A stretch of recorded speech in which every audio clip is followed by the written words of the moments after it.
إن الحمد لله نحمده ونستعينه ونستغفره ونؤمن به ونتوكل عليه ونعوذ بالله من شرور أنفسنا ومن سيئات أعمالنا ومن يهده الله فلا مضل له ومن يضلله فلا هادي له وأشهد أن لا إله إلا الله وأشهد أن محمدًا عبده ورسوله يا أيها الذين آمنوا اتقوا الله حق تقاته ولا تموتن إلا وأنتم مسلمون يا أيها الناس اتقوا ربكم الذي خلقكم من نفس واحدة وخلق منها زوجها وبث منهما رجالا كثيرا ونساء واتقوا الله الذي تساءلون به والأرحام إن الله كان عليكم رقيبا يا أيها الذين آمنوا اتقوا الله وقولوا قولا سديدا يصلح لكم أعمالكم ويغفر لكم ذنوبكم ومن يطع الله ورسوله فقد فاز فوزا عظيما أما بعد فإن خير الحديث كتاب الله وخير الهدي هدي محمد صلى الله عليه وسلم وشر الأمور محدثاتها وكل محدثة بدعة وكل بدعة ضلالة وكل ضلالة في النار أعوذ بالله من الشيطان الرجيم بسم الله الرحمن الرحيم قال لا تختصموا لدي وقد قدمت إليكم بالوعيد ما يبدل القول لدي وما أنا بظلام للعبيد يوم نقول لجهنم هل امتلأت وتقول هل من مزيد وأزلفت الجنة للمتقين غير بعيد هذا ما توعدون لكل أواب حفيظ من خشي الرحمن بالغيب وجاء بقلب منيب ادخلوها بسلام ذلك يوم الخلود وقال تعالى في موضع آخر يا أيها الذين آمنوا كتب عليكم الصيام كما كتب على الذين من قبلكم لعلكم تتقون محترم حاضرین جمعہ اور پردہ نشین خواتین اسلام، ہر طرح کی حمد و ثنا اس اللہ وحدہ لا شریک کے لیے لائق و زیبا ہے جو کائنات کی ساری مخلوقات کی ہر قسم کی عبادتوں کا اکیلا تنہا مستحق ہے۔ اس کے بعد تمام انبیاء کرام پر درود و سلام ہو، بالخصوص ہمارے اور آپ کے آخری نبی پر صلی اللہ علی نبینا محمد وآلہ واصحابہ اجمعین۔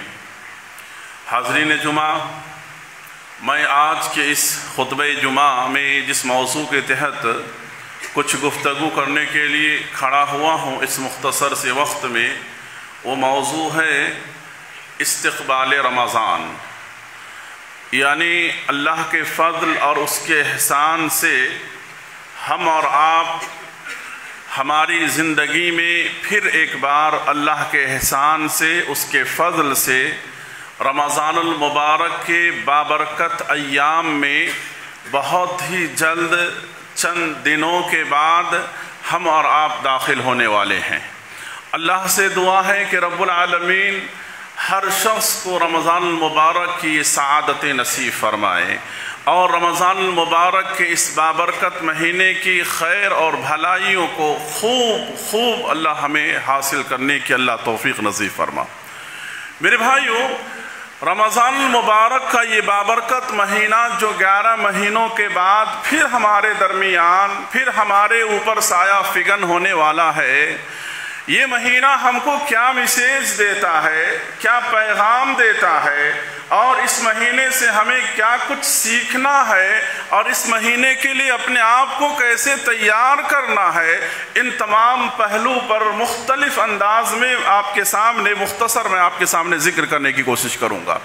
میرے بھائیوں، سب سے پہلی بات یہ ہے کہ اگر رمضان المبارک کی بات کریں تو ہم دیکھتے ہیں کہ جیسے ہی رمضان کا چاند نظر آتا ہے شعبان مکمل ہو کر کے، تو سب سے پہلے ہم رمضان کا چاند دیکھ کر کے دعا پڑھتے ہیں، جس کے تعلق سے اللہ کے رسول صلی اللہ علیہ وسلم نے ہم کو اور آپ کو صرف رمضان ہی نہیں بلکہ ہر مہینے کے چاند کو دیکھ کر کے ہم کو یہ دعا پڑھنی چاہیے۔ یہ اللہ کے رسول صلی اللہ علیہ وسلم کی سنت رہی ہے۔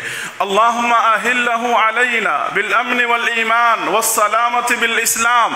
دیکھیے کہ ایک بندہ جب چاند کو دیکھتا ہے، یہ شریعت ہماری شریعت ایسی شریعت ہے جو چاند دیکھتے وقت بھی ہم کو دعا پڑھنے کا حکم دیتا ہے۔ آپ اس دعا کے اوپر تھوڑا غور کیجئے، اس سینٹنس کے اوپر غور کیجئے کہ اس کے اندر بھی سب سے پہلا پیغام جو دیا گیا ہے وہ پیغام کیا ہے؟ توحید کا پیغام ہے، عقیدہ توحید کا پیغام دیا جا رہا ہے۔ اللہم اہلہ علینا بالامن والایمان۔ اے ہلال، پہلے چاند کو جو ہم اور آپ دیکھتے ہیں اس کو ہلال کہا جاتا ہے، پہلے چاند کو۔ اے ہلال، جو ہم پہ تو ظاہر ہوا ہے، ہم پہ تو طلوع ہوا ہے، جسے ہم دیکھ رہے ہیں، انسان کہہ رہا ہے کہ اسے اللہ تو امن والا سلامتی والا اللہ رب العالمین بنا دے۔ ربی و ربک اللہ، اے چاند تو بھی اللہ کی مخلوق میں سے ہے اور ہم بھی اللہ کی مخلوق میں سے ہے، یعنی تو بھی اللہ کے تابع ہیں اور ہم بھی اللہ کے تابع ہیں۔ اور اللہ رب العالمین سے بندہ دعا کر رہا ہے کہ اللہ خیر اور بھلائیاں ہمیں نصیب فرما۔ ربی و ربک اللہ، میرا بھی اور تیرا بھی رب ایک ہے، ایک کے علاوہ اور کوئی نہیں ہے۔ تو سب سے پہلی سنت اللہ کے رسول صلی اللہ علیہ وسلم کی یہ ہے کہ چاند دیکھ کر کے آدمی کو دعا پڑھنا چاہیے، اور ہمیشہ ہر اسلامی مہینہ جب ختم ہوتا ہے اس بات کو یاد رکھیں، یہ بھی ایک سنت ہے اللہ کے رسول صلی اللہ علیہ وسلم کی۔ اور کون سی سنت ہماری زندگی میں ہماری کامیابی کا ذریعہ بن جائے کل آخرت میں، ہم اور آپ اس بات کو نہیں جانتے۔ تو پہلی بات آپ کے سامنے یہ ہوئی۔ دوسری بات یہ ہے کہ رمضان المبارک کے پورے مہینے کا اگر خلاصہ کہا جائے کہ رمضان کا مہینہ 11 مہینے کے بعد کیوں آتا ہے، تو ایک لفظ میں اگر کہا جا سکتا ہے تو وہ لفظ یہ ہے کہ قرآن مجید رمضان المبارک کا مہینہ ہماری آپ کی اصلاح کرنے کے لیے، تربیت کرنے کے لیے، ہم کو آپ کو ٹرینڈ کرنے کے لیے یہ مہینہ 11 مہینوں کے بعد آتا ہے۔ اس لیے اللہ رب العالمین نے کیا کہا؟ قرآن مجید کے جو آیت ابھی آپ کے سامنے پڑھی گئی ہے، اللہ نے کہا یا ایھا الذین آمنوا کتب علیکم الصیام کما کتب علی الذین من قبلکم لعلکم تتقون۔ یہ مہینے کا مقصد لعلکم تتقون، تم تقوی والا بن جاؤ، اللہ کا ڈر تمہارے اندر پیدا ہو، اللہ کا خوف تمہارے اندر پیدا ہو، اپنی اصلاح تم کرو۔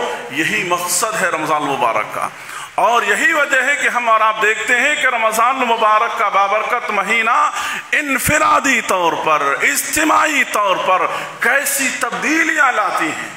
عام دنوں کے مقابلے میں آپ اور ہم دیکھتے ہیں کہ الحمدللہ جیسے رمضان کا چاند نظر آیا، ہر طرف ایک نورانیت، ہر طرف ایک ایمان افروز ماحول، ہر طرف ہر انسان کے اندر انفرادی اجتماعی ایک عجیب سی تبدیلی دیکھنے کو ملتا ہے۔ انسان خیر کی طرف اپنا قدم بڑھانے لگتا ہے، شر اور برائی سے اپنے آپ کو روکنے لگتا ہے۔ یہی وجہ ہے کہ اللہ کے رسول صلی اللہ علیہ وسلم نے ارشاد فرمایا کہ آسمان سے فرشتے اعلان کرتے ہیں یا داعی الخیر اقبل اقبل، اے خیر کے طلبگار، بابرکت مہینہ آ گیا ہے، آگے بڑھو، آگے بڑھو نیکی کے کاموں میں، خیر کے کاموں میں، اقبل، آگے بڑھاؤ اپنے قدم کو۔ اور دوسری طرف وہیں پہ اللہ کے فرشتے اعلان کرتے ہیں وَيَا بَاغِيَ الشَّرِّ أَقْصِرْ أَقْصِرْ، اے بدنصیب، اے بدبخت جو اب تک برائی کر رہا تھا، غلط کام کر رہے تھے، رمضان کا احترام کرو اور اپنے آپ کو برے کاموں سے، غلط چیزوں سے، بدعقیدگیوں سے اپنے آپ کو بچاؤ، اپنے آپ کو روکو اپنے آپ کو۔ اللہ کے فرشتے اعلان کرتے ہیں رمضان المبارک کا بابرکت مہینہ ملنا یقیناً بڑی خوش نصیبی کی بات ہے، یقیناً خوش بختی کی بات ہے۔ اسلاف امت کے بارے میں آتا ہے کہ رمضان المبارک کا بابرکت مہینہ آنے سے پہلے رمضان کے لیے دعا کیا کرتے تھے۔ کیا دعا کرتے تھے؟ کہا کرتے تھے اللہم بلغنا رمضان، اللہ رمضان مبارک کا مہینہ عطا کر دے۔ اور جب اللہ انہیں نصیب کر دیتا رمضان مبارک کا مہینہ، تو رمضان المبارک کے مہینے میں خوب عبادت کرتے، خوب محنت کرتے، خوب نیکیاں بٹورتے، اور رمضان کا مہینہ جب گزر جاتا تو اس کے بعد عبادت جو انہوں نے رمضان میں کیا ہے اس کی قبولیت کے لیے اللہ رب العالمین سے بار بار اللہ رب العالمین سے دعائیں کرتے، گویا ان کی زندگی میں سال بھر رمضان یاد رہتا، رمضان کو یاد رکھتے۔ تو رمضان المبارک کا بابرکت مہینہ ملنا ہر انسان کے لیے خوش بختی کی علامت نہیں ہے۔ کتنے ایسے بدبخت قسم کے لوگ ہیں، کتنے ایسے بدنصیب قسم کے لوگ ہیں جو رمضان کے مہینے کو عام دنوں کی طرح گزار دیتے ہیں، جیسے عام دنوں میں وہ عبادتوں سے دور تھے، ان کی زبان صحیح نہیں تھی، ان کے معاملات صحیح نہیں تھے، ان کے اخلاق و کردار صحیح نہیں تھے، عبادت میں وہ پیچھے تھے، رمضان کے مہینے میں بھی وہ ساری برائیوں کو انجام دیتے ہیں۔ ایسی ہی بدنصیب لوگوں کے بارے میں فرشتوں کے سردار اللہ اکبر جنہوں نے بددعا کی، اور امام الانبیاء، انبیاء کے سردار جنہوں نے اس پر آمین کہا۔ اللہ کے رسول صلی اللہ علیہ وسلم کی صحیح حدیث ہے کہ اللہ کے رسول صلی اللہ علیہ وسلم منبر پر چڑھے، آپ نے 3 مرتبہ آمین کہا۔ صحابہ نے پوچھا اللہ کے رسول آپ جب منبر پہ چڑھ رہے تھے خلاف معمول آپ نے آمین کیوں کہا؟ اللہ کے رسول صلی اللہ علیہ وسلم نے کہا کہ جبریل امین نے اس شخص کے حق میں بد دعا کی ہے کہ جو رمضان مبارک کا مہینہ پائے اور اپنی مغفرت نہ کرائے، وہ انسان اس کا ناک خاک آلود ہو جائے، یعنی وہ ہلاک ہو جائے، برباد ہو جائے۔ اس پر میں نے آمین کہا۔ اللہ اکبر، کتنی بڑی بدبختی کی بات ہے، کتنی بڑی بدنصیبی کی بات ہے کہ رمضان جیسے مہینے کی انسان قدر نہ کرے۔ میرے بھائیوں، ہر انسان کے اندر آپ دیکھیں گے کہ تبدیلی ایک عجیب سی آتی ہے۔ رمضان جیسی آتا ہماری مسجدیں آباد ہو جاتی ہیں۔ کیوں آباد ہو جاتی ہیں؟ لوگوں کے اندر شوق پیدا ہوتا ہے خیر کے اور بھلائی کی چیزوں کو حاصل کرنے کا۔ انفرادی طور پر، اجتماعی طور پر آپ دیکھیں گے کہ رمضان مبارک کا مہینہ آتے ہی انسانوں میں سے بہت سارے ایسے لوگ جو شعبان کے مہینے تک جن کا نام جہنمیوں کی لسٹ میں تھا، لیکن رمضان آتے ہی انہوں نے اتنی عبادتیں کی، اللہ کو اتنا راضی کیا، اللہ کے سامنے اتنا گریہ جاری کیا کہ اللہ نے ان کے گناہوں کو معاف کر کے اسے جہنم سے آزاد کر کے جنت کے اندر اللہ رب العالمین یعنی جنتیوں کی لسٹ میں اللہ نے انہیں شامل کر دیا۔ اس لیے اللہ کے رسول صلی اللہ علیہ وسلم نے بیان فرمایا للہ اتقاء من النار، للہ اتقاء من النار، اللہ تعالی رمضان میں ہر رات لوگوں کو جہنم سے آزاد کرتا ہے۔ ہر رات اللہ رب العالمین جہنم سے لوگوں کو آزاد کرتا ہے، جنت میں اللہ رب العالمین اس کو داخل کرتا ہے۔ جس کا فیصلہ جہنم کا ہو چکا ہے اس کو اللہ تعالیٰ جنت کا یعنی جنتی بنا دیتا ہے اللہ رب العالمین اس کے عمل اور اس کی کوشش کی وجہ سے۔ میرے بھائیو، رمضان المبارک کے اس بابرکت مہینے کے اندر جو کچھ ہماری سمجھیے آتی ہی ہم دیکھتے ہیں کہ رمضان کی اس مہینے کی ہم دیکھتے ہیں کہ ایک انسان ظاہری طور پر، باطنی طور پر اپنے اعضاء اور جواہر کے ذریعے سے اس مہینے کا کتنا احترام کرتا ہے۔ جیسے یہ مہینہ آیا، یہ مہینہ داخل ہوا، آدمی جھوٹ بولنا بند کر دیتا ہے،